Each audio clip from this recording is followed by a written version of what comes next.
তো মেটেরিয়ালের point angle চিজেলিং করার ক্ষেত্রে পয়েন্ট অ্যাঙ্গেল এবং অ্যাঙ্গেল অফ ইনক্লিনেশন কীরকম রাখতে হয় সেটা আমরা মনে রাখার একটা ট্রিক্স দেখা যাক। হাই কার্বন স্টিলের ক্ষেত্রে পয়েন্ট অ্যাঙ্গেল কত হয়? 65 ডিগ্রি। কাস্ট আয়রনের ক্ষেত্রে 60 ডিগ্রি।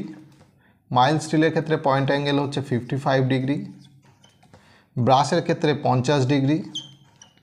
কপারের ক্ষেত্রে 45 ডিগ্রি। অ্যালুমিনিয়ামের ক্ষেত্রে 30 ডিগ্রি। এগুলো আমরা জানি। এরপরে আমরা অ্যাঙ্গেল অফ ইনক্লিনেশন কীভাবে মনে রাখবো? 65-এর হাফ।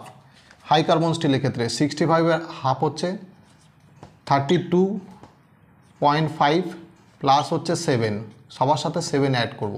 7 অ্যাড করলে হচ্ছে 39.5 degree inclination angle high carbon স্টিলের।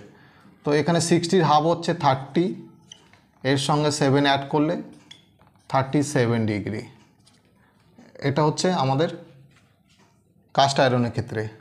আর মাইল্ড স্টিলের ক্ষেত্রে 55-এর হাফ হচ্ছে 22.5 প্লাস 7 29.5 ডিগ্রি। আর ব্রাশের ক্ষেত্রে কত? ব্রাশের ক্ষেত্রে হচ্ছে 50-র হাফ হচ্ছে 25 প্লাস হচ্ছে 7 32 ডিগ্রি।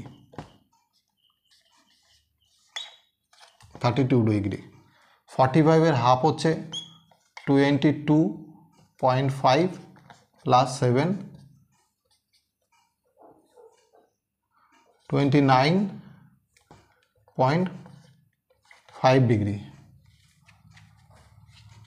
30-র হাফ হচ্ছে 15 প্লাস হচ্ছে 7, তো এখানে হচ্ছে 22 ডিগ্রি। তো সবার সাথেই অ্যাঙ্গেল অফ ইনক্লিনেশন যখন হবে তখন 7 ডিগ্রি করে অ্যাড হয়ে যাবে। তোমরা এইভাবে মনে রাখতে পারো, ঠিক আছে? এটা একটা ট্রিক্স। Thank you.